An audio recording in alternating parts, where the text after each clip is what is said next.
Hey guys.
I just have to make it all public.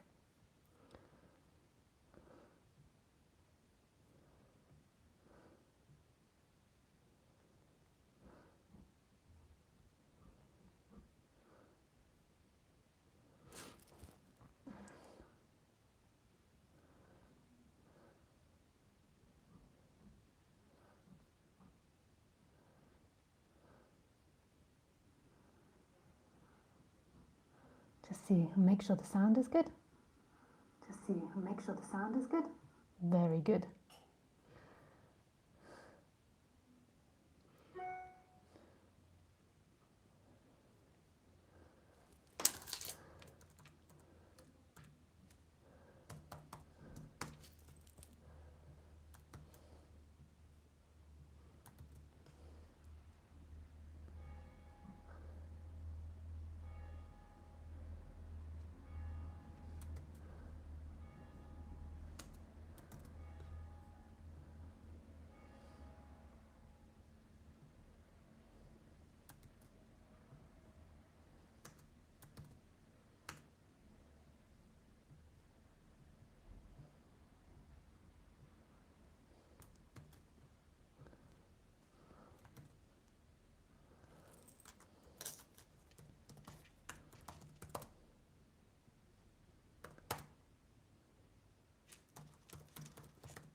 Hello, sweetie.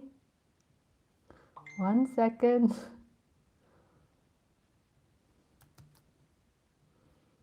One second.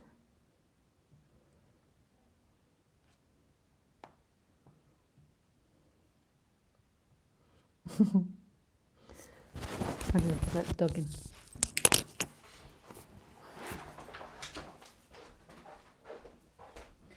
Come on then. Come. Come. Khaleesi, come on. Come. Come.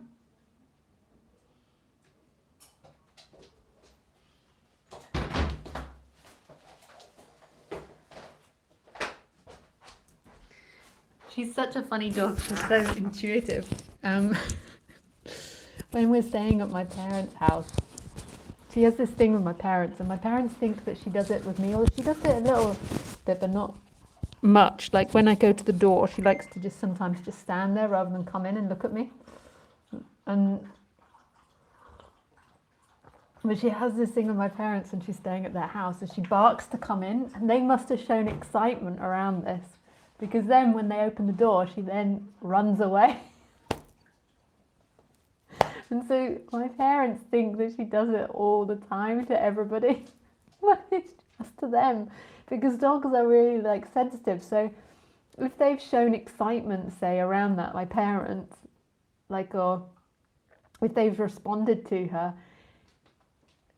just with it, with even an annoyance, like she's associated that as excitement as a good thing, so she thinks it's a game or something like that.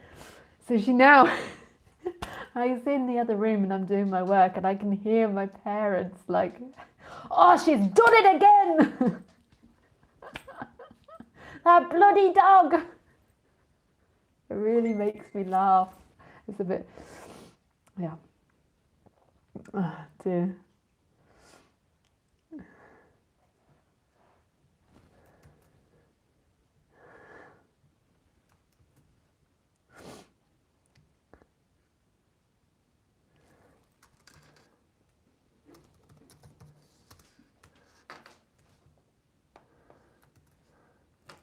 Sorry, I'm just you have to do lots of things.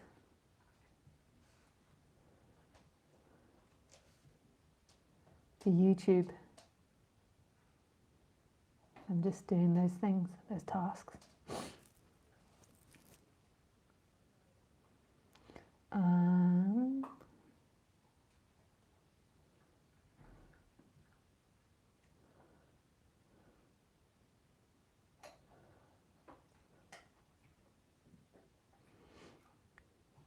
I think that's all of them. I just need to share it now.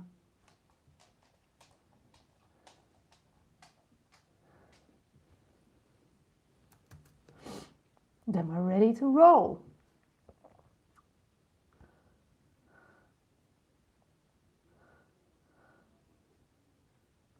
It's time to clean your Mac. Is it now? Did you enjoy your din din, EC? Oh.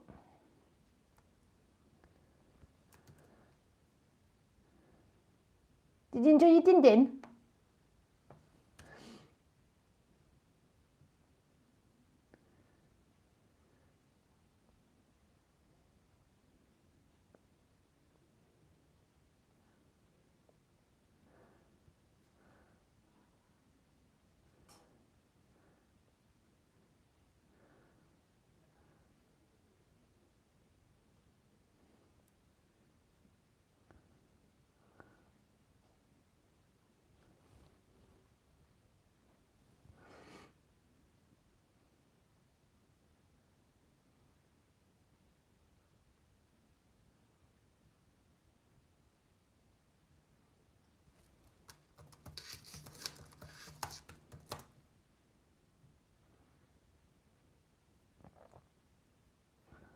Okay, that's everything, I think.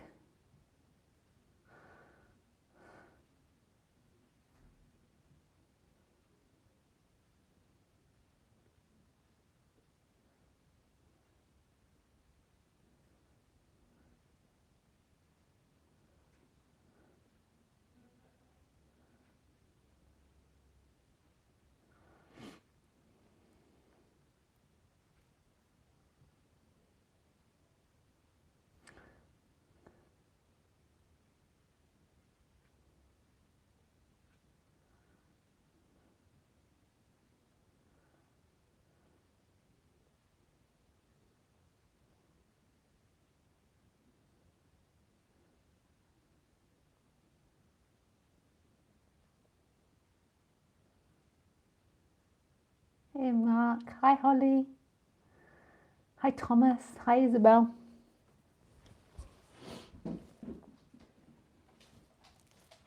Look, go, you so poo poo poo.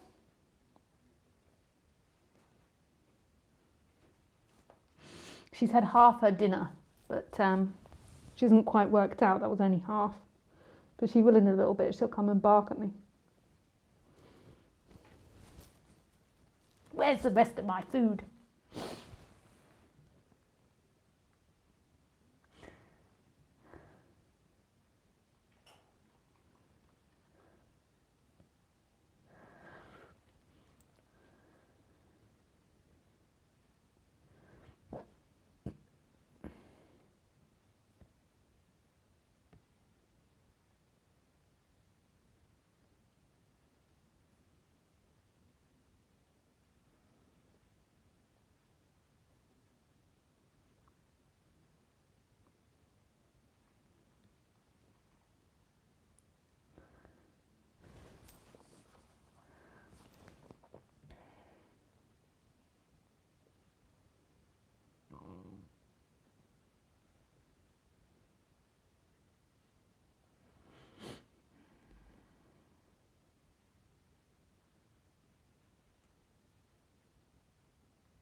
So maybe now is a good time to have a little bit of a meditation.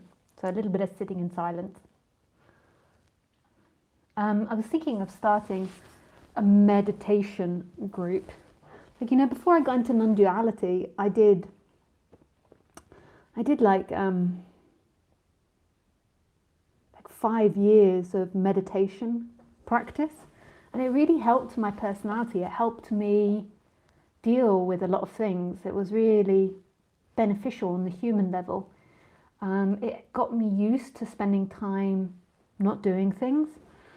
Like, I've been programmed, like most of us, to do things all the time, and it got me used to not doing things all the time, to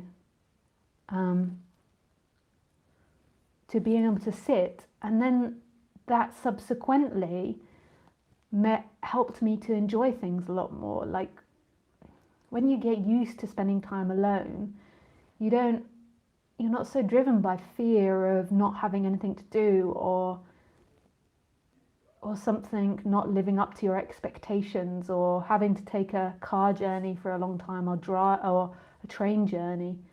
Like, you stop seeing time as in activity, and you become more relaxed with everything. And yeah, it was just so beneficial to me on the human level. And I don't think that before I started doing that meditation, I'd have been able to hear non-duality. And what I notice with people that are into non-duality, and because it's also accessible on the internet, you know, when I started spiritually seeking, things weren't accessible. It was really difficult finding all these things. Like, it was like often like hearing about it from other people. And there used to be like a spiritual bookstore that I used to go to. So before I even got into non-duality, although I'd heard of Eckhart Tolle and those sorts of teachers, but before I really got into non-duality, I did 5 years of meditating, and that was like 1 to 2 hours of meditation per day, and then retreats where I could do up to 10 hours of meditation per day. Like, I really got used to my body, and the meditation that I learned was bodily sensation. So I really learned about my body and what my body was feeling.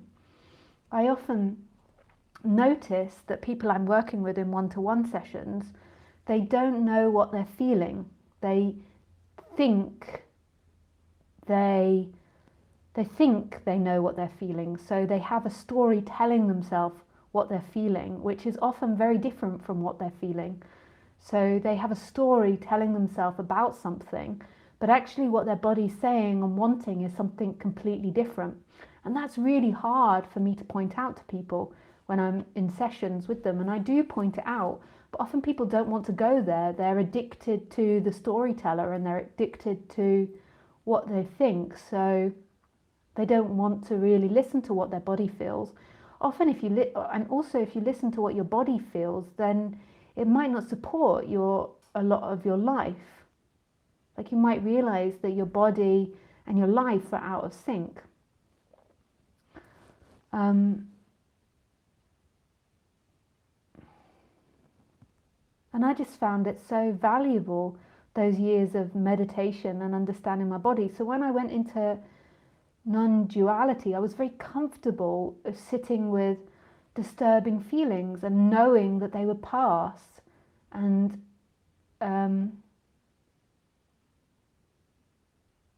being happy with being bored or upset. Not happy, but just there was an acceptance of it. Like 10 hours of meditation a day for a 10-day retreat, you know, you become really used to the sensations in your body and you're not on this cycle to try to get out of them. So when I heard non-duality, even though I was using non-duality to escape what I'm feeling, because we're always using every thought process to escape what we're feeling when we're identified. It's always about escaping feelings. Well, not all the time, but a lot of the time. Even though I was using non-duality to escape feelings, I also wasn't. So when somebody pointed out to me, you know, like, so say if I was upset and I was telling a story of it and somebody pointed out to me, what's the feeling in your body though? I could quite easily drop down to that feeling and see what my body was feeling and understand what my body was saying and my body was wanting. When I work with people, I realize that a lot of the time they can't.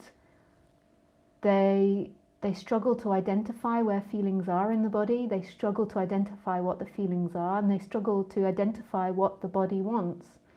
And this is all in the process of becoming a balanced human being. And I feel now, after speaking for such a long time, that there really has to be a certain level of balance on the human level. Otherwise, non-duality will just be about seeking to get away from being human, and it becomes like this intellectual game that somebody's using to try to escape themselves. And to me, non-duality is a sinking into being absolutely human. And when you become absolutely human, you also become non-human, because when you really drop into everything, you drop into the sensation right now, time and you disappear. There is simply what's happening. But that's an absolute dropping into the sensations, not living in your mind, trying to run away from the sensations, trying to be something else than what you are. It's a surrender to what's happening, and you become human and non-human.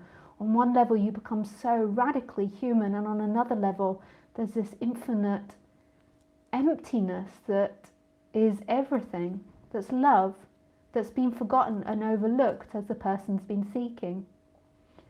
And so for the last couple of years, I've been harping on a lot more about feelings. And the reason that I harp on so much about feelings is because that's what's actually happening. Your intellectual interpretation of non-duality, that there is nobody and that there is nothing, that's intellectual. What's actually happening now is thoughts. So that's part of the sensation of what's happening. But there's also bum on seat, there's emotional feelings, there's sound, and it's an absolute surrender to what's happening. It's not some intellectual thing where you get non-duality in the intellect. Part of the process is understanding non-duality, and that helps relax the mind. But it's also sinking back into what you're feeling and what's happening. When you're afraid of what you're feeling and when you're trying to avoid what you're feeling, you just live in your head, in stories.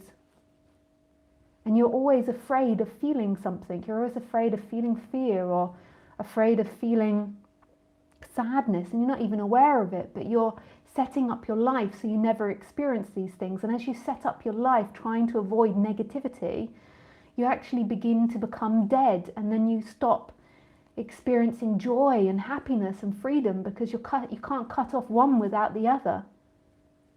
By cutting off the negative, all the dark stuff, you're cutting off all the light stuff as well. And freedom is actually a sinking back into all of it, all of the human experience. And then actually the human experience becomes a lot more simple. So when there's sadness, there's sadness. When there's joy, there's joy.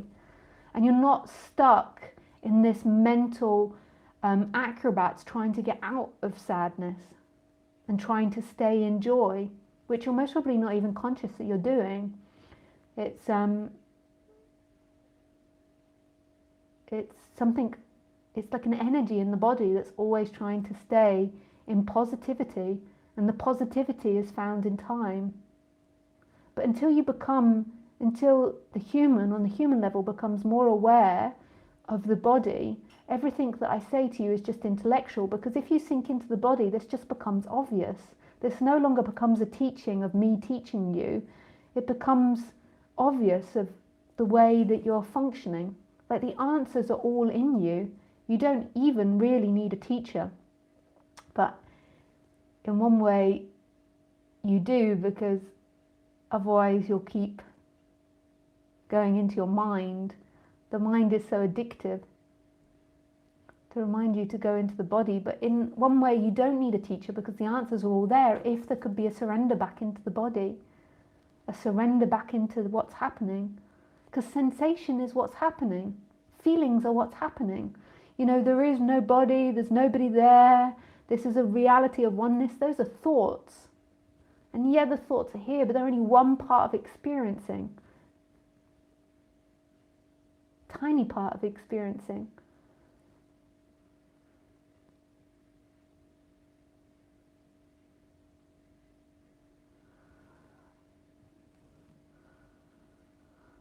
I remember when I used to sit in silence, years ago when I first started doing talks, people would be like, "What's she doing? Why is she sitting there like that?" And like complaining about me sitting in silence. And I went through a stage of never saying anything directly to do, because who would do it? Especially when I first started teaching, because you have these awakenings and it's so clear there's nobody here to do anything, and there's nobody to give prescription to. But then over time, I realized that if you don't say anything and if you don't address these problems, then people make up stories about it. So they make up the story that freedom has got nothing to do with meditating or sitting quietly or investigating the person, because there is no body.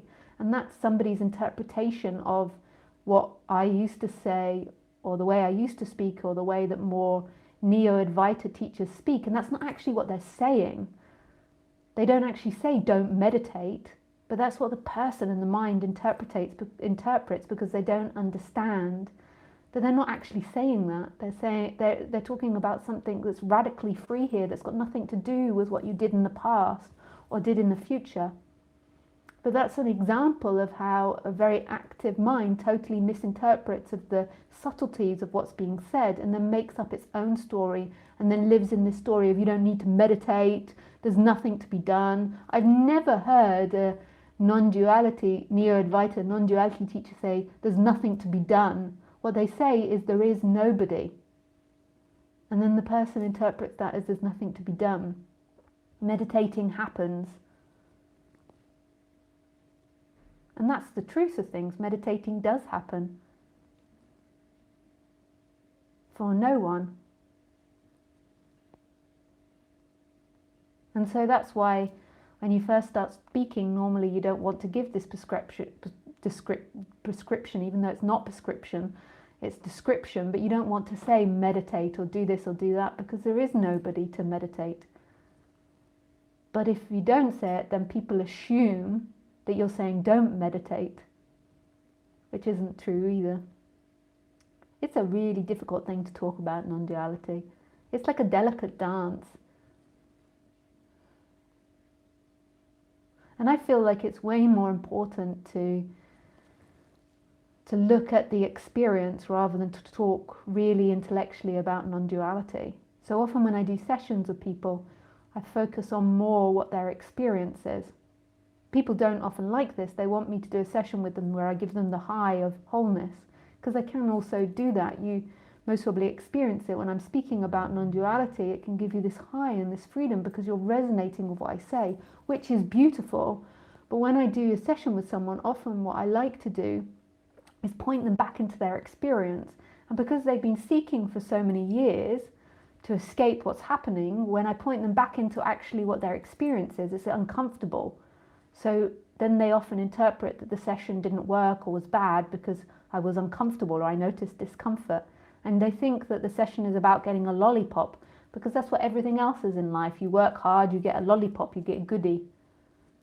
And often that's why people don't like meditation, because when they start meditating, it's uncomfortable and they're like, where's my lollipop? I wanted to feel calm and good at the end of it. But often that's not the case. Often the mind in the beginning feels agitated because it's so used to seeking for the next thing, for the next thing, for the next thing. When can I get the next lollipop? When can I get the next pleasure?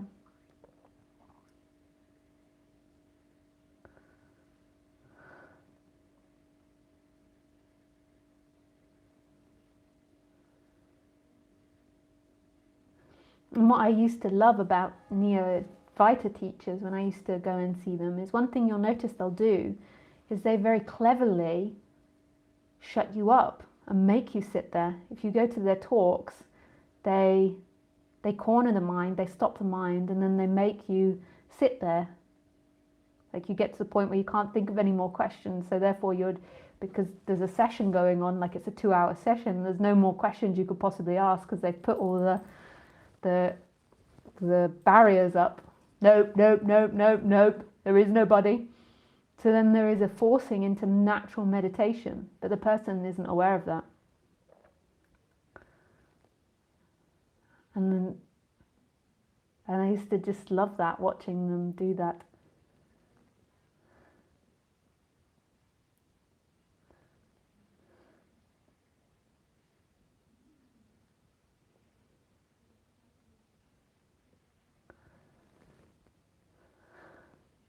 Of course, Neo-Advaita teachers would totally like me now because I give advice or I say things. But all teachers are like that. It's very human. No, this is the only way. This is the right way.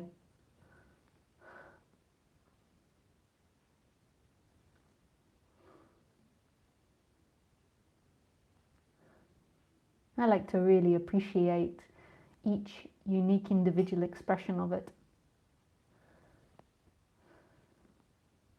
And see that it's not about one being right or this one being right or that one being right, that they all have qualities in which are true. And like everything, they always have qualities that are not so true. Ones that are beneficial and not so beneficial.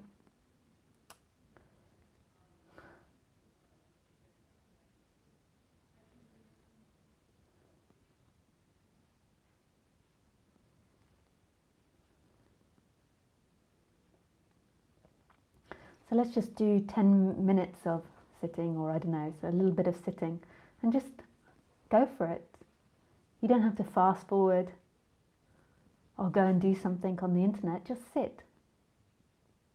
Yeah, so I was thinking, because I know that people really struggle to do that, of doing maybe like a couple of sessions over Skype where we sit and meditate, where I can see you so you can't go on the computer.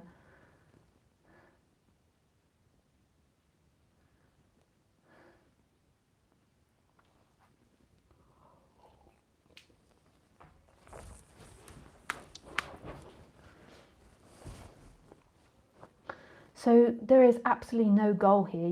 When I learned to meditate, you can learn different things. If you learn like Vipassana meditation, that's very much about focusing your internal, personal attention in different areas of the body. If you did something like mindfulness, it's about focusing on the breath normally. And then there's also like love meditation, where you focus on We used to call it metabhavna, where you focus on creating loving feelings. And if you feel attracted to any of those, then there's loads of different teachers and teachings that you could go and seek out. But my preferred method of meditation is just sitting. And that's more maybe of the Zen style. But Zen again has loads of different categories to it.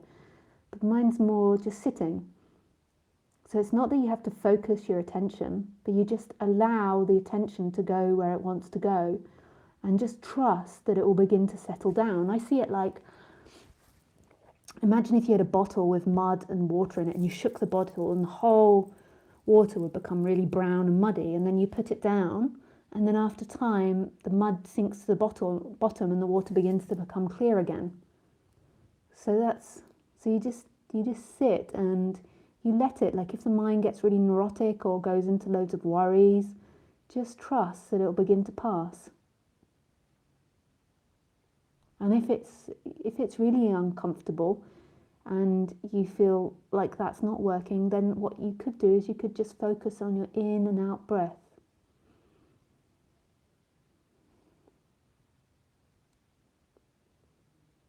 And sometimes the reason we can't focus, or the reason that it's really uncomfortable when we do just sit and not do any meditation practice, is because sometimes there's an unconscious thought which is coming up and it's not being acknowledged, so it's obsessively seeking. So say if you're worried about work, like underneath maybe what you feel is fear and vulnerability, but on the surface you might be hating your work colleagues or thinking about what arseholes they are or what they've done to you.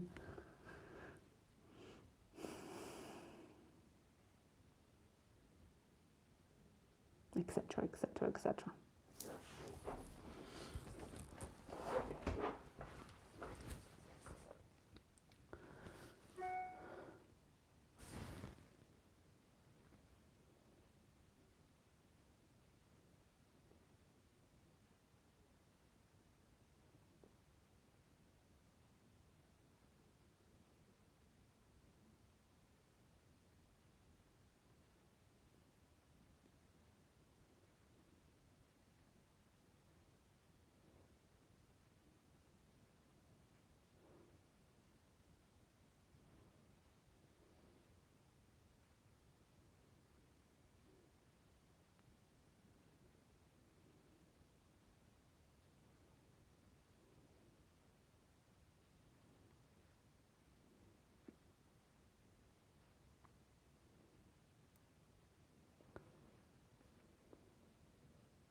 So maybe that's enough now. Okay, so what did I name this video again? I'm using the names of the video to help give me topics. So I named the video Enjoying Your Work. Okay, so let me give you an example of, earlier I was talking about unconscious thoughts that are happening and not knowing and understanding what your body wants.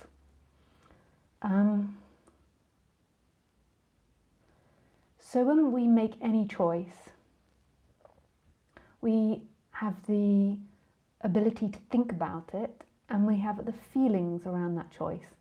So say if I was choosing to go on holiday next week and where I was choosing to go, I can have the rational thoughts about it. I can think about money, I can think about the flight, the jet lag, and all of that's an important part of making a decision. It's the brain updating itself with information by thinking about something. And then you have feelings that respond to that. Now, normally most people are only focused on the thinking process of choice, of decision making. When you just focus on that, you also focus on the outcomes of it as well. Even though you're not conscious of it, you're having to, in order to think about a choice, you have to have the particular outcome. So you have to have going on holiday to Kenya or going on holiday to Australia. So you have to have those possibilities in mind at the same time, simultaneously. And when you think about each choice, you have to also have the fear or the negativity around that choice and the positivity. And all of those are contained in your thinking. So if you just focus on the thinking mind, then you'll oscillate between those experiences and those thoughts of the positive and the negativity. And when, after years and years, you've just been focusing on thinking, you overstimulate the positives and the negatives. So you can get a real high from thinking about going on holiday, but you can also get lots of fears about thinking about going on holiday, say. And you fear about making the right choice or the wrong choice, and you're fearing and thinking about the outcome of what it'll be like. And that's how most people in Western societies live. They're totally focused on just storytelling and thinking. But your body is having an experience too when you're thinking about the choices. Your body is having feelings, and your body is having responses. So you've got like intuition, you've got emotional response, you've got all this other complex response happening too.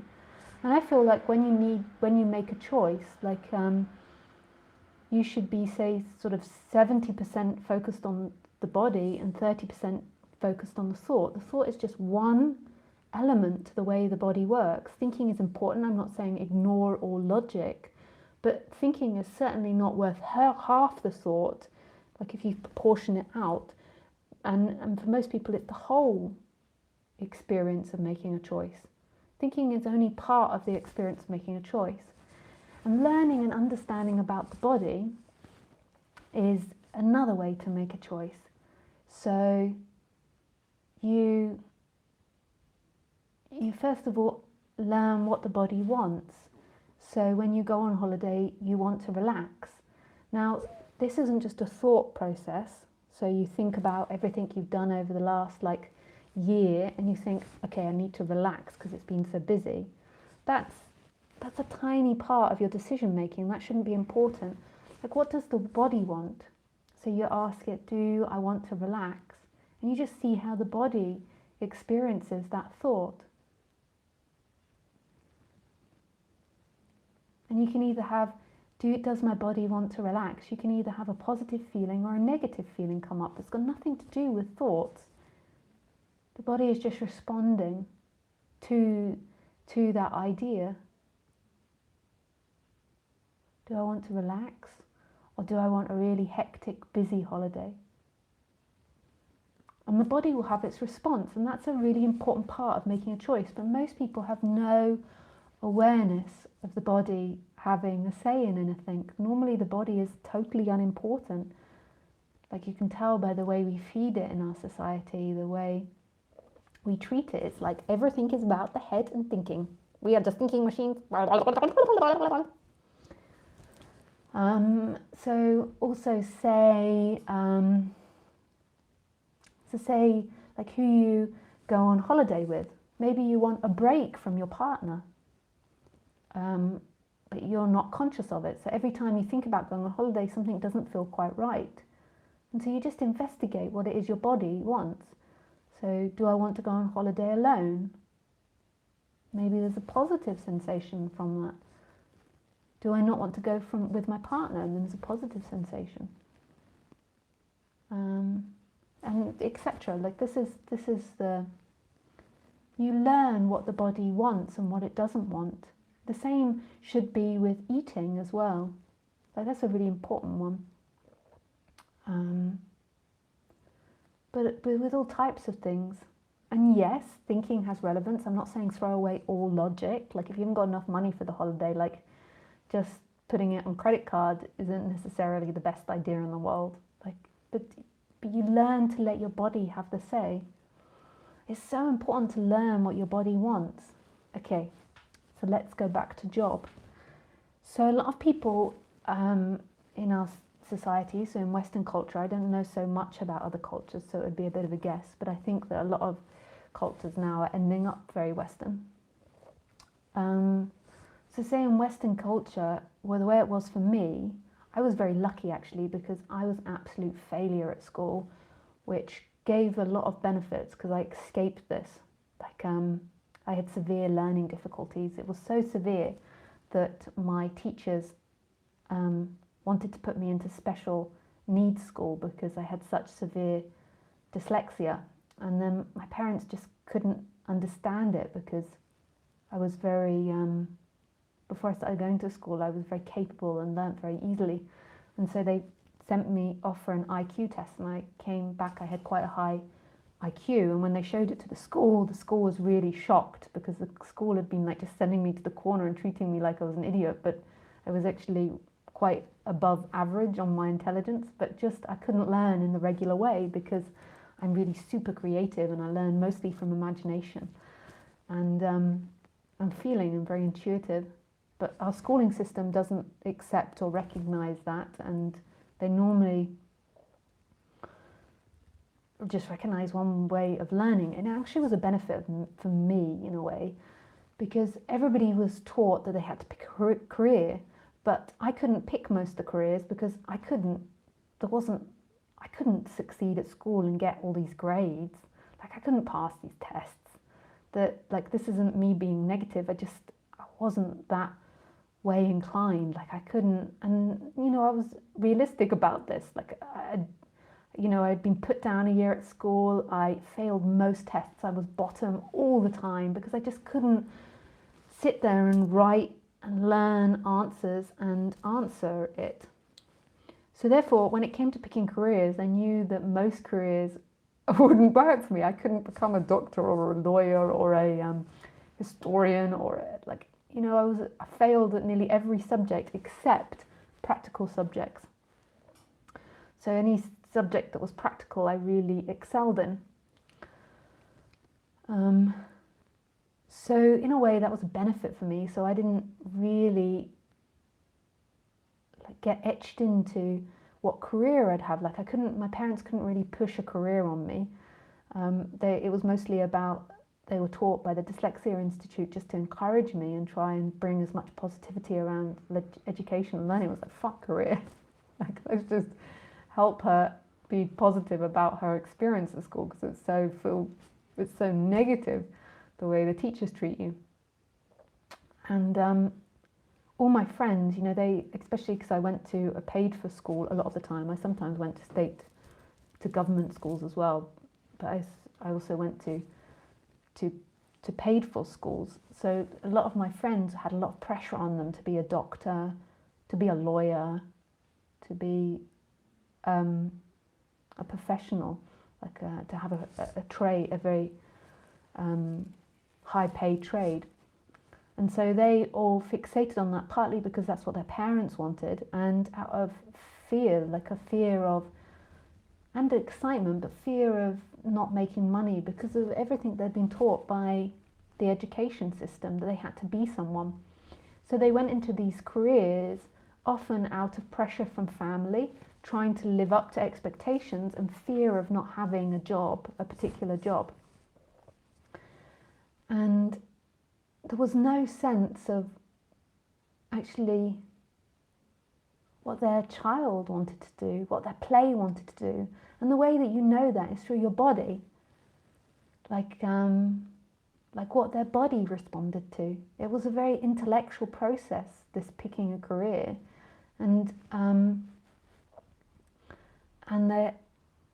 often people pick their careers out of this sense of fear or sense of having to earn money, and they end up in a career. Often when they get out of university, they're then very scared because they think, I've got to get a job to pay back the debt. So they get into a career and they don't particularly like the career. They're normally doing it because it's high paid, because it pays well, and they're forcing themselves to do it. And what that does over years and years to the body, if the body isn't in line with that job, it's actually telling that body unconsciously that you're not worthy of doing what you want to do. The bad things happen to you if you do what you want to do. That's the way it's been conditioned, is that you have to sacrifice yourself and do things you don't want to do.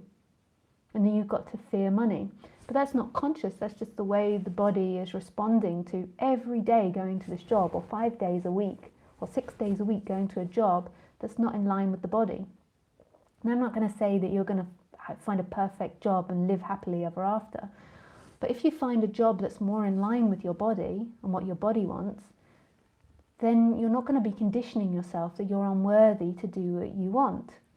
And you know, it could be anything. Like, I have a friend that really, really loves cleaning.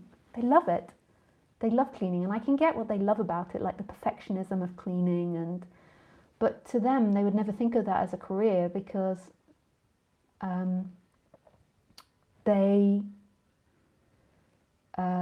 would feel ashamed of that. That, you know, their career would have to be something respectable, like that's too lower down a job or something, which it's totally not. This is just society's intellectual pressure on you. But actually, I think if that person came back to what their body wanted, their body would really enjoy that. And that's the beauty of the body. That's beautiful. That's like childlike innocence. And the body and the intellect would fear, you know, I won't make enough money, I won't attract the right partner, all these types of things. And obviously there has to be the weighing up of money and how to survive, because our society is totally unfair with pay distribution. It's better than other non-Western countries, I think, but it's still totally unfair. Maybe not the communist countries, but like minimum wage is really, really unfair. If you employ someone and you have enough money, you shouldn't pay them minimum wage. That's not ethical. If you have enough money, you should pay them more than that, because people can't live off minimum wage. The government say they can, but they can't, particularly not in London. In France, it's a lot fairer. The government sees your wage and then gives you money to make up for it. Like it gives you allowances off your rent and stuff. So in France, it's a lot better. But in England, like when I was in university in London, I couldn't afford to do a minimum wage job and pay my rent. This was impossible. You'd have to have 2 jobs. Okay, so back to the subject. So it's really not about doing work that's going to lead you to all these places of your imagination. It's doing work that's in line with your body. And that's really scary to people, because people are like, no, suppress the body, don't let it out. Like, I'm sorry, I didn't mean to hit you guys. I'm sure that hurt, me hitting the microphone.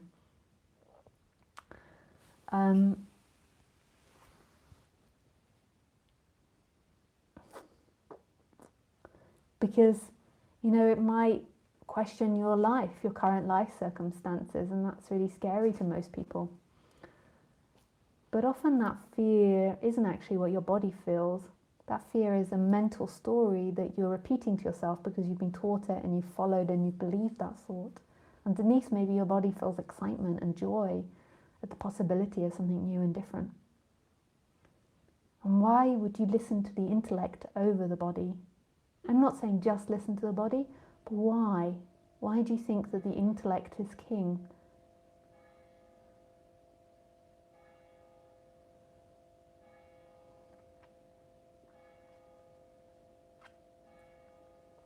I mean, if we put it into society's terms, and if we, I think this, we put it maybe into more spiritual terms as well and mixed it together, you could maybe look at the intellect as a masculine quality and the body feeling as a feminine quality. And if you split it up like that and you realize they've got to work together, and there's other masculine qualities, not just the thinking, the body has other masculine qualities. Why do you want to just listen to a masculine side of you? Are you sure that that's not just society's conditioning? To see that as king, to see that as the main leader? Why are you so against the body leading the way a little? And it's because it scares the thinking mind, and because you see the thinking mind as king, and because you focus on the thinking mind, the fear takes over. But there's also there's masculine qualities to the body. I'm not saying that the whole body is just the feminine quality, but I'm just trying to make you understand or see how society has emphasized the thinking mind and that masculine quality of us, and that there is another possibility. And the feeling side is so alive and juicy and feminine. I sometimes think that the part of the with me particularly, when men are attracted to me, what they're enjoying isn't so much me, but me bringing out their feminine quality. Because the feminine quality is love. And the masculine quality is maybe more that emptiness. The feminine quality is love and life and aliveness, and the masculine is more that stillness. And that's not a negative thing, the stillness and the emptiness, but they both go together equally. And sometimes I feel even just as a teacher, not even with partners or anything, the men or even the women that are attracted towards me, not necessarily sexually, but attracted towards me, it's because I'm very embodied. I remind people of that more feminine, alive quality. I think I can also remind people of that stillness and emptiness quality. And it's not that they really like it in me, it's just that it reminds themselves of their own femininity. And femininity to me is the I am, is the everything side to life. And the masculine quality is the emptiness, no-thing side of life. So I think in Hinduism, Shiva was seen as the stillness, the void, the emptiness, and Shakti is the life, is the everythingness, is love. I'm not positive about that. That's something you'd have to go and research yourself. I mean, I don't have the best memory in the world, and so sometimes my memory gets muddled. If I could actually remember things that I read and took in, I think I remember them on a bodily level. If I remembered them intellectually, I would be like a walking encyclopedia. I've read so much and learnt so much, but I seem to not remember things intellectually. It's like I can feel them. That's why I could never pass the tests when I was younger. Even though I knew what they were talking about maybe a lot better than my peers, I couldn't write it down and explain it so much intellectually.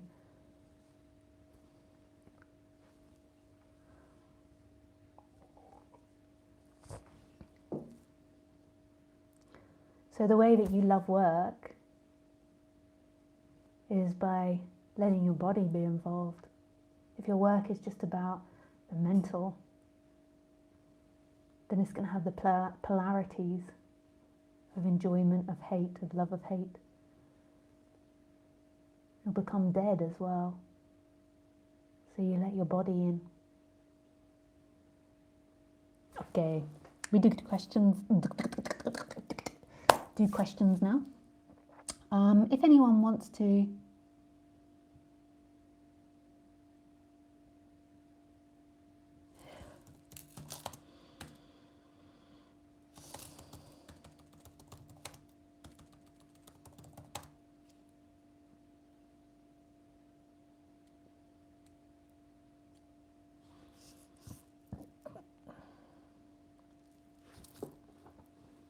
anyone wants to explore something more in depth with me, then they're welcome to call in. So just send a message saying, yes, I would like to call. I'll just answer some of these questions. And so when I say explore something, I mean like explore, so something that's, you know, keeps repeating, and like maybe when we sat in silence keeps disturbing you.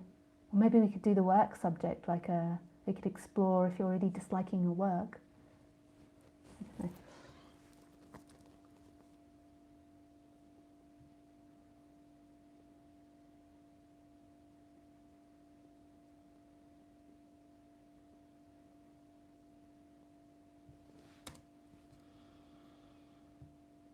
Hey Robert, nice to see you in here.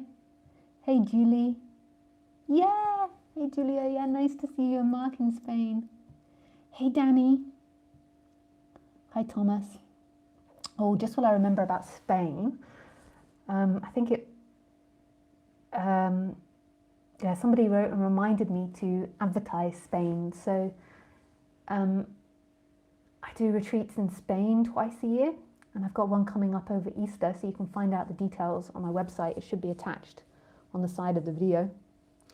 And the reason they wrote to me is because last time they came on the retreat and they found it super beneficial and beautiful, but they're of very low income, and so somebody sponsored them to go on to a retreat, and they've asked to come back on this next retreat in March, but they can't afford the full price, so they were asking me to remind and plug the sponsorship program. So if you are somebody that has more money and doesn't need all that money, and you'd like to sponsor someone to come on the Spanish retreat, then if you go onto the website and onto the retreat, you'll find out Amelia, who's the organizer, email, you'll find that, and you can write to her and you can say you'd like to sponsor her. The person that wants to be sponsored would be super grateful. They really find the retreats beneficial. So thank you in advance if you can help.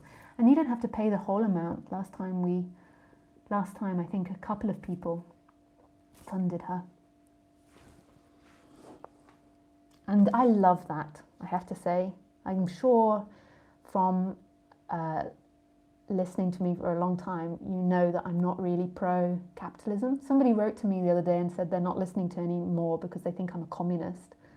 And I'm actually not a communist. I don't believe in that either. But I do certainly believe in fairness.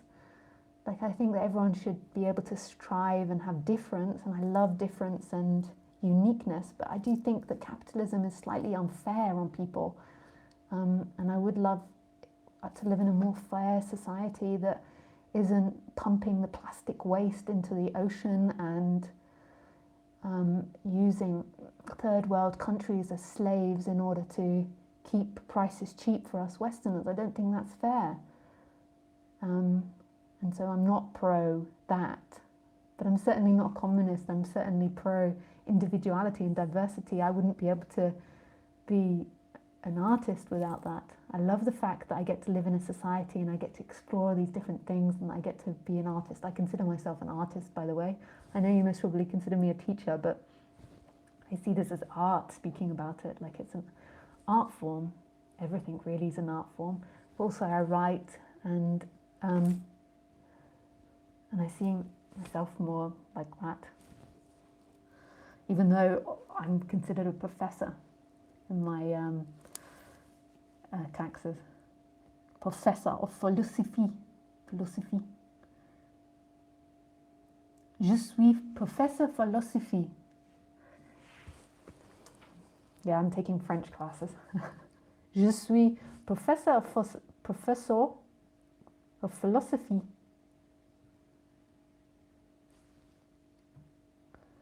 Hey Lisa, happy to see you. Hi Marianne, nice to see you.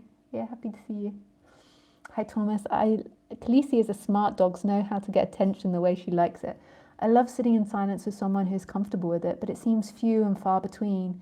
It's a challenge to find that invitation to a calmness of space between someone who is accustomed to something happening at all times except for sleeping. That can be something of a struggle. Yeah, it is, Thomas. I find that too. But what I do, like when I do my sessions, not all the time, is that at the beginning I explain to people, not all the time, it depends, but I sometimes explain that I'm very comfortable with sitting in silence, and if they find they've got nothing to say or if they drift into silence, they're very welcome. And I find, like, I try to do that with people, like I try to express that to people, or I try to tell them a story that I practice Buddhism and that I like sitting in silence, just to give them that invitation, because actually sometimes people do want to sit in silence with you, but they think that you're not comfortable with it. But yeah, often a lot of people are really uncomfortable with silence. Hey Andrea, hi Lisa, I love my work. I work from this place and I can witness the freedom coming through like a permanent invitation. Oh, that's beautiful, Andrea. Yeah, I still want to see you working. I've heard so many positive things about it. Is tea. Our body is a teacher. Dear Lisa, I'm so curious what will be your answer for the question, who are you? So as I understand your description about meditation is just sitting, and what if just walking, just cooking, drinking, eating, anything can be meditation, just thinking can be meditation too? Of course. But most people, when they're walking or cooking or drinking or doing all these things, they're actually living in their story of what's happening rather than what's happening. And they're divided and separate from what's happening. And they're living in a mental interpretation. And so it's that person that's living in a mental interpretation of what's happening that I'm inviting to come to rest in the sitting. But it's so ultimately there is nobody to meditate. But often a lot of people feel like they are somebody to meditate. And so they're looking for this freedom of just sitting, just walking, just eating in the future, in a thing they're trying to get into the future, in the future.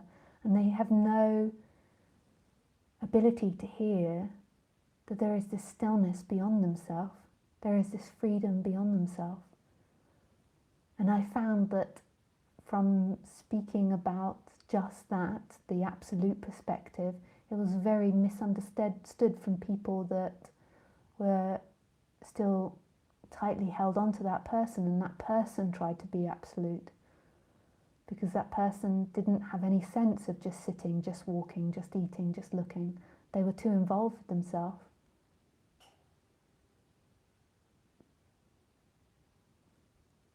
Mental interpretation can be meditation.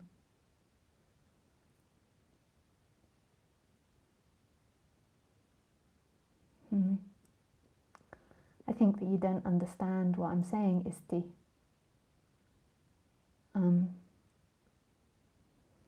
I might be wrong because we haven't spoken, but I get the sense from those questions that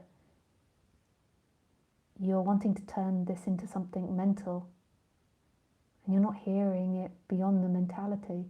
And when you don't hear it beyond the mentality, then it becomes about your freedom and you. But often that you and your freedom isn't conscious of it because it can't hear something else. That that this is happening in a stillness and a freedom beyond you. And then the mind makes all these loops around this, and I can hear you looping. To whatever I say, you'll loop another thing. What happens to you when you just sit? Not just walking, not just eating, not just drinking, but you just sit. Does it become really uncomfortable? If it does, then maybe that's why you're saying all this stuff to me, to try and not address that. Thank you. Okay. Thank you so much. Thank you, Lisa. So helpful. It's a pleasure. I like listening to you. Thanks, Gregory. Hello, Lisa. I would like to talk about loneliness. Sure. I'll talk to you about loneliness. Hi, Matisse. Hi, Catfish.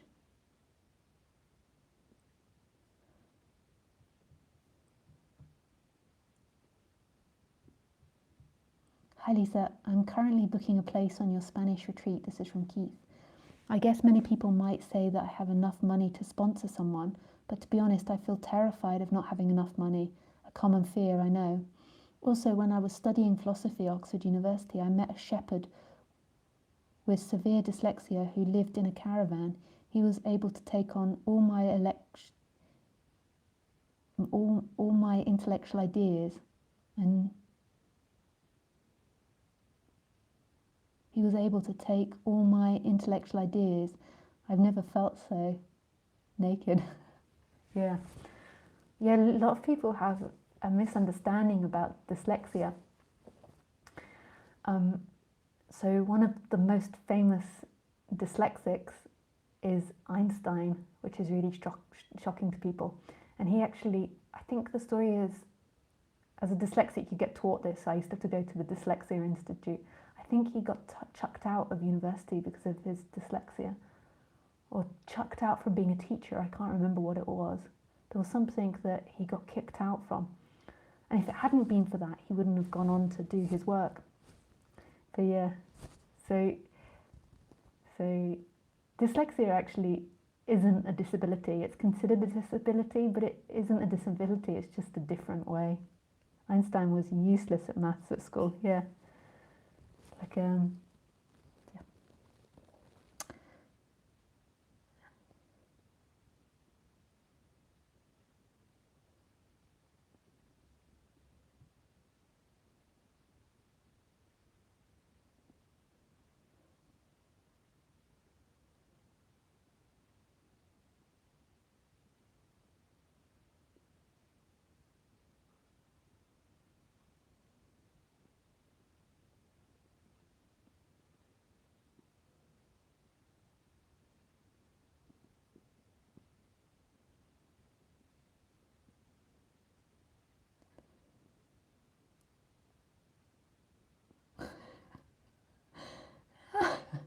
So Catfish just sent this funny image about jobs. She said, I've always assumed ironing boards were surfboards that stopped pursuing their dream and got a real job.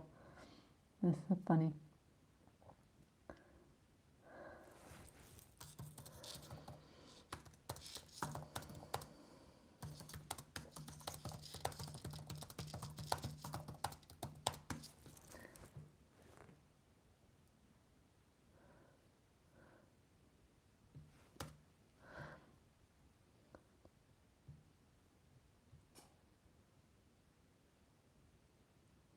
Yeah, I did say about that as well, and I have been thinking about that.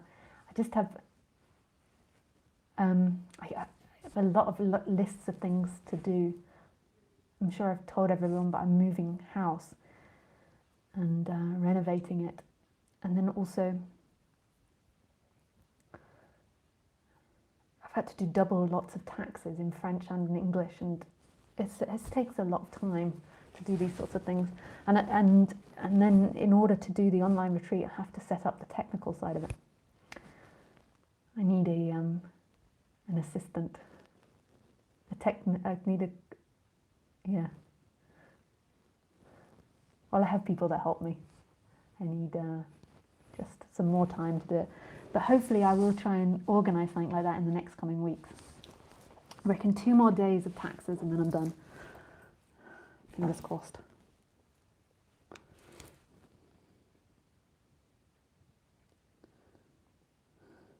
Okay, so I'm just going to the toilet. So if there's anyone that wants to call in, just write me a message.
Sorry, apparently it's a myth that Einstein was really bad at maths at school.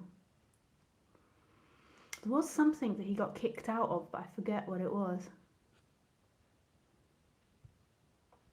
If you need some help with French translation, let me know. Oh, thanks, Gregory. I have someone that helps me with the French, the translation.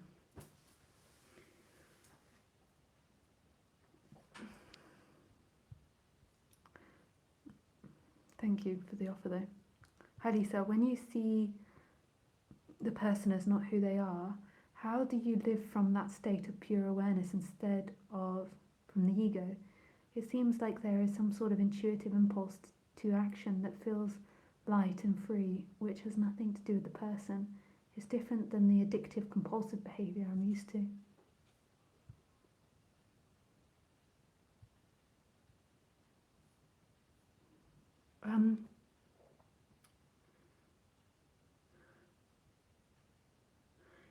Like I always feel like I used to call it a lot more the loss program. That rather than looking at what you want too much, although it's good to acknowledge what you want, but rather than saying, how do you live from that state of pure awareness? Rather than saying it like that, how do you? Because in a way that's a little bit like, not childlike, oh, got the microphone, not childlike, like a little like, got the tendency towards victim, like it's a little unproactive. So rather than that, like take it, that's not meant as an insult, but like take it the other way around, and rather than like how do I live from that pure awareness as if I'm not living it from it now, always investigate everything. So see that thought's coming up and investigate that thought.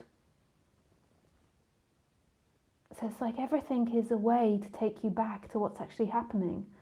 So it's like that thought comes up, so I'm feeling uncomfortable with the way I'm relating with someone now. And acknowledge that. Where do I feel that in my body? So it's like rather than looking how do you get to somewhere in this path, like look at what your body's actually saying. So your body's maybe fearing interacting with people from that place.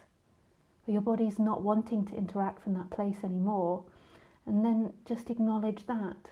Acknowledge what's happening and come back to what's actually happening, because it's in what's happening, it's in presence, that there is nobody. So it's like the body's acknowledge the fear of the body, acknowledge the discomfort of the body, rather than longing to get to something else, if you see what I mean. Because most of the time that we're thinking about something is, or repetitive thinking about something, it's about trying to escape a current situation.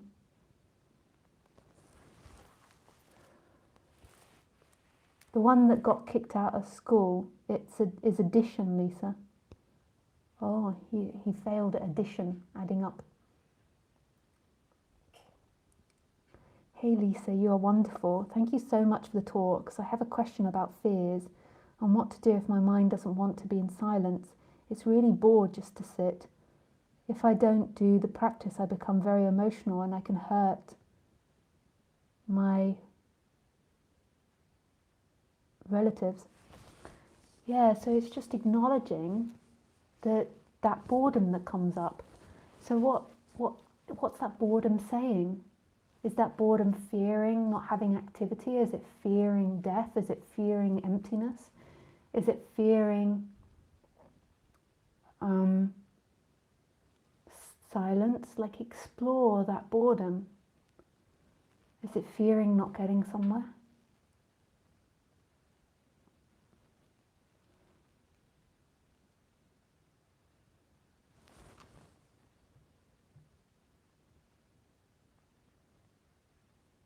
Hey Lisa, how would you deal with loneliness when you live alone? I do live alone. Well, actually, I have a dog. Get a dog. I have Khaleesi. Hello, Matup. Are you beautiful?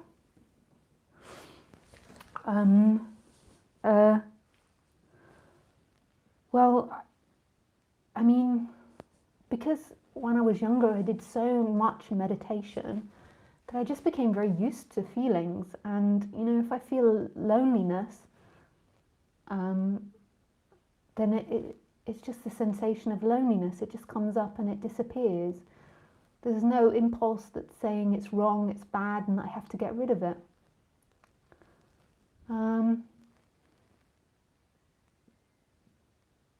So it just is a sensation that comes up in my body. When you begin to get more comfortable with your body and put your attention more into the body, then you'll see that feelings like thoughts come and go, like waves coming, what's it like, the tide coming in and out. So it's a sensation that appears. When it's unconscious, like often when you're not used to your feelings, like sometimes loneliness can be a fear of death or can be a fear of all these other things. And you, because you're not in touch with your body, you're actually, when you're lonely, you're experiencing all other feelings that you're not conscious of, like maybe past traumas, or then you get really stuck in it. And then you begin to have like depressive or stuck thoughts. When you're more in touch with the body and more in touch with what's actually happening and not your mental interpretation of what's happening, then these things pass through.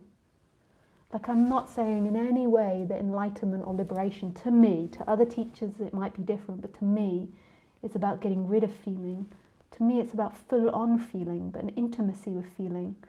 And then when you're intimate with your feelings and there's a knowing and understanding and acceptance of the feelings, then the feelings come and go easily, like it is for Khaleesi. Like if she feels fear, she can't think about the fear, so fear comes up, it's experienced, and then as soon as that fearful thing goes, the fear goes out of her body. But for humans, they can be stuck for days in something that they're afraid of. Loneliness as a heart aching, feeling incomplete, missing out on life, isn't the brain saying I need to get out more and meet other people? Yeah, for sure. So what you're experiencing isn't loneliness. What you're experiencing is a disconnection from what your body wants and what your body's telling you.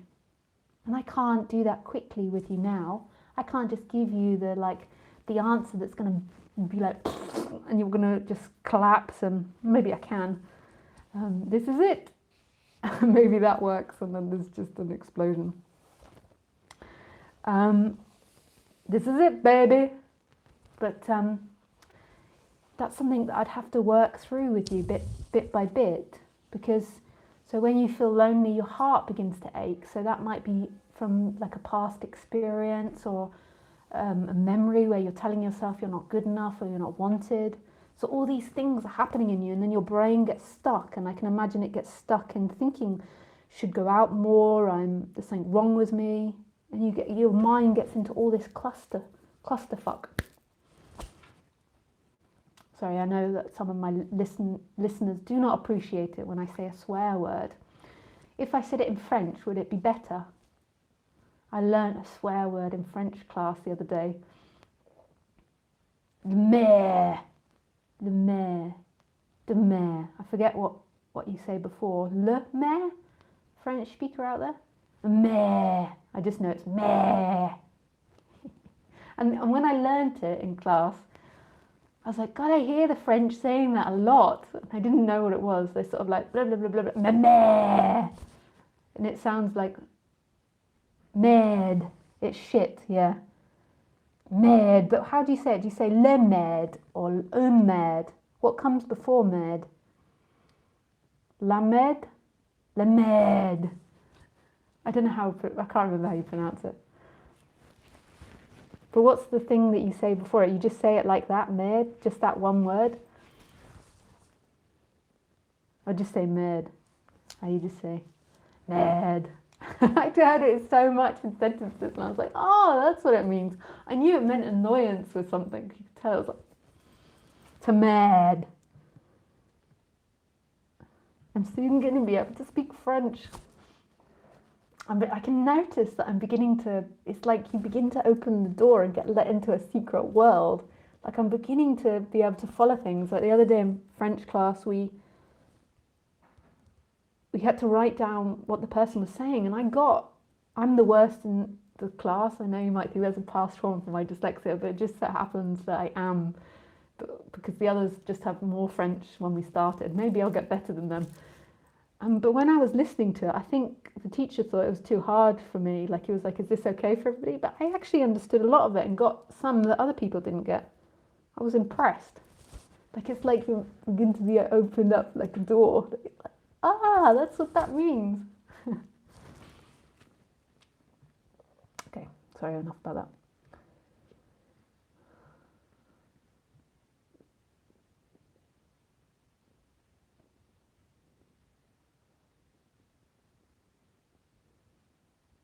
Es la mer. Plus change, yeah. Saquette. Oh, you speak French. Saquette, are you French? Yeah. It's too much for me to go into it too much in depth with you about these feelings. It's all about learning about the body, because the body and the brain is the projection of the whole world. Really, there is no body that's in relationship with world. There is sensory perception happening. But it's in this reality, the body is having this sensory perception. And we think I'm somebody inside this body experiencing a world, but actually who you truly are is the consciousness that's experiencing this, or even further, you could say no thing that's experiencing itself as everything. But really, the actual experiences, I mean, this is why it's not a separate reality, is the actual experiences, the sensing and the sensed are the same thing. So what you feel, so your hands, what you feel and the felt are the same. What you see and the seen are the same. What you hear and the heard are the same. It's not really that, even in the bodily experience, it's not really that there's things in relationship with the body. There is the projection of the brain that's interpreting a sensory experience, but without that, our brain puts in dimension. Like, so there isn't a fixed world out there you're in relationship with. There's this hologram that you're living in, but then it's not the brain that's experiencing. So it even goes even deeper than that. It's not the brain that's actually experiencing. It's consciousness that's actually experiencing, and consciousness doesn't belong inside the brain. It's actually everywhere, which is like like totally beyond what we can think about. So consciousness is actually experiencing itself in everything. But if you also have the idea that the brain is projecting everything, then you begin to understand that better. But I mean, this is totally incomprehensible. Like, no teacher can put that in a sensical way that will make sense intellectually. It just is, as you begin to understand the body, which is the world, the body and the world are one and the same thing, you begin to understand it non-verbally as who you are. Whoa, I understand. Now it's clear. Thank you so much, Lisa. Oh, I don't know if you're just...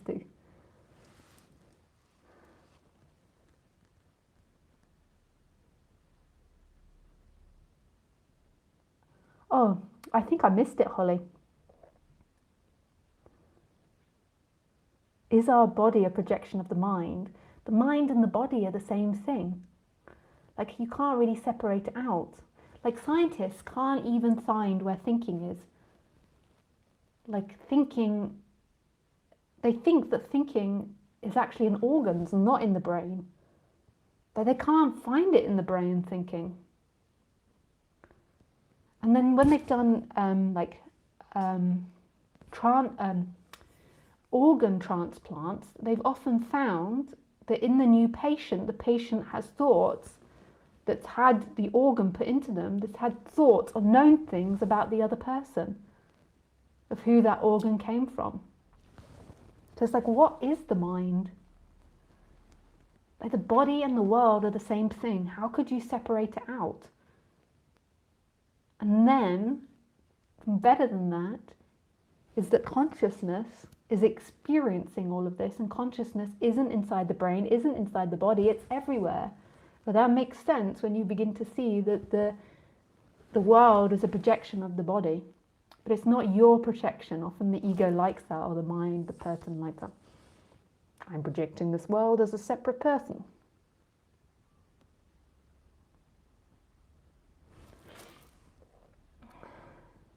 Nice demonstration. Merci beaucoup, Lisa.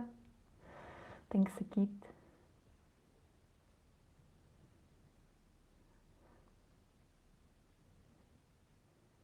Can I just say something also as well to people? Sometimes I can be feisty in my demonstration, or I can be feisty when I reply to someone, and it's really not personal. When you're the speaker, it takes a lot to be the speaker in one way and to talk about this stuff, and I'm never meaning it personally. You're so welcome to listen, and if I sound feisty when I'm replying to you, it's really nothing personal. Like once it's gone, it's gone. Sometimes the spiciness helps give motivation for the answer. Hi, Lisa. I was wondering if you could comment on the waking up process with regards to the following quote by Jed McKenna. I'll see, but I normally don't like talking about other teachers too much.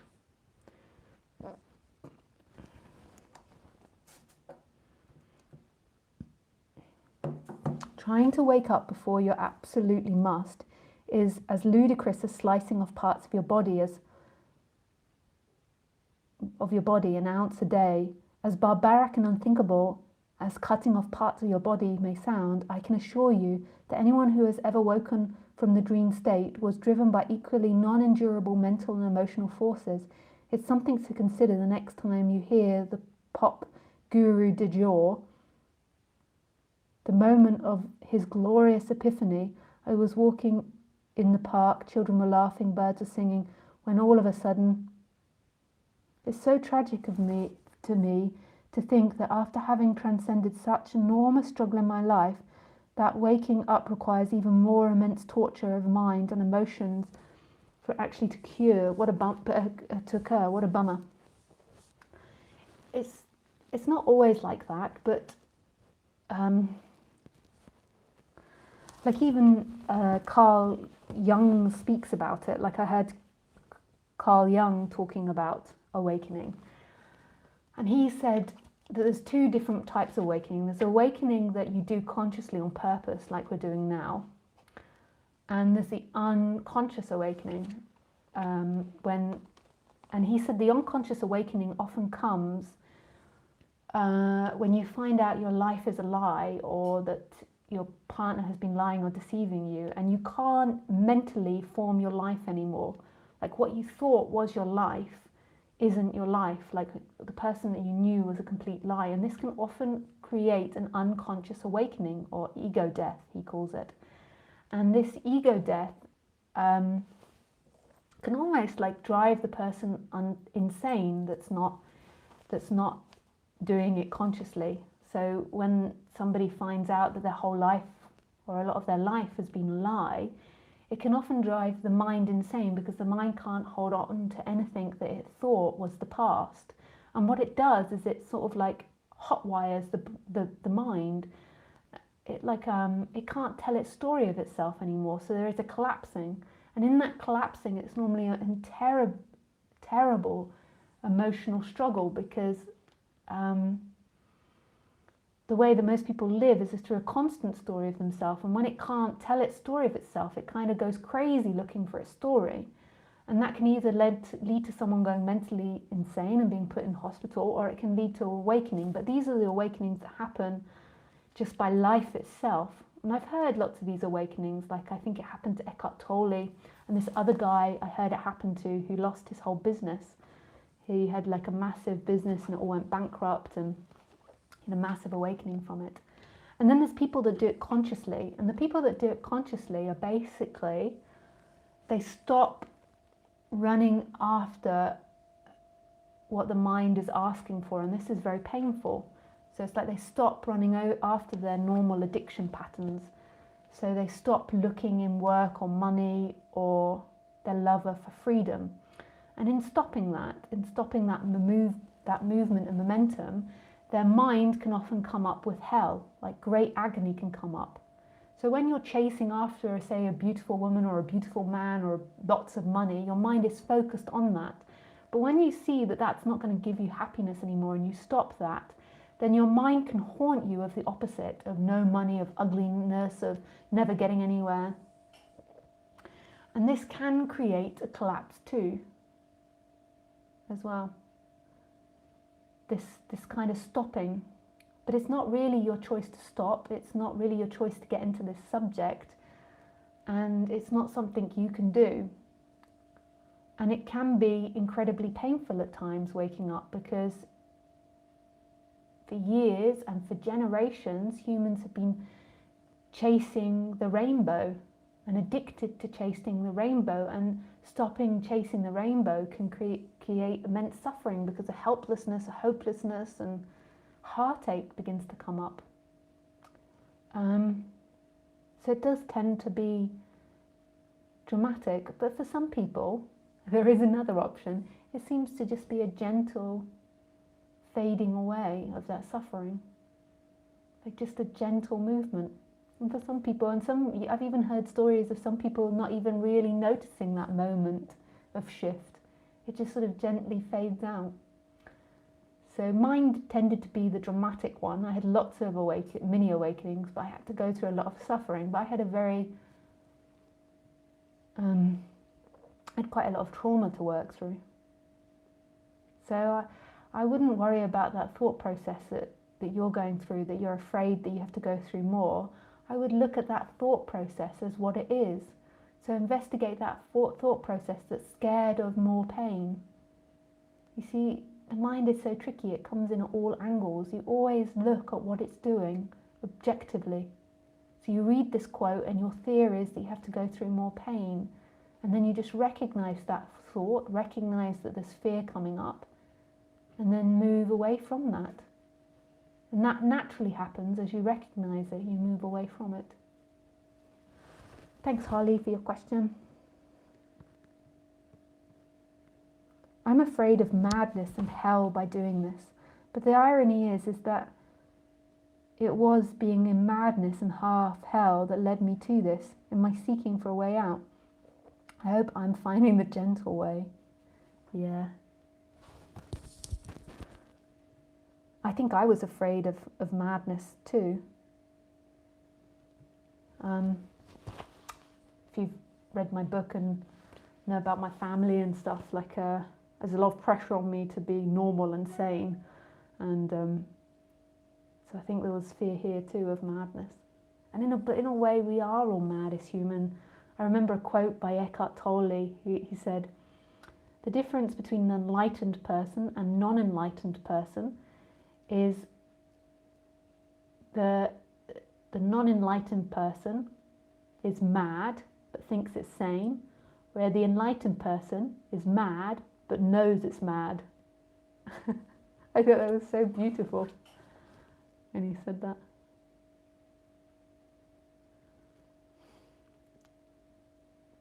All humans are mad. I mean, it's craziness being human.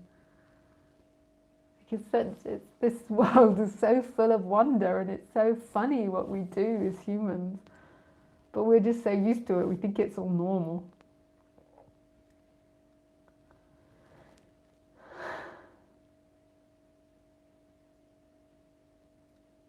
Okay, that's enough. I've talked a lot.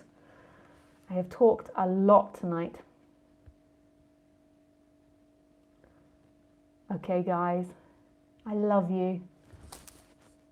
Really what I'm saying is I love me, because it's only a projection inside your own brain. But I love you. So when you love someone, it's your own love, really.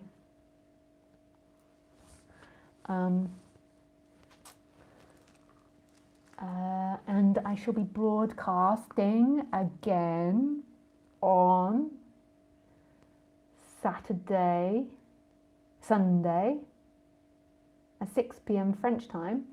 And if you want to know about the meditation group I was talking about, if you go onto my website, you can sign up to my mailing list, and I'll mail it out when I eventually manage to put it up. Okay, guys, thank you very much. Lots of love. Bye.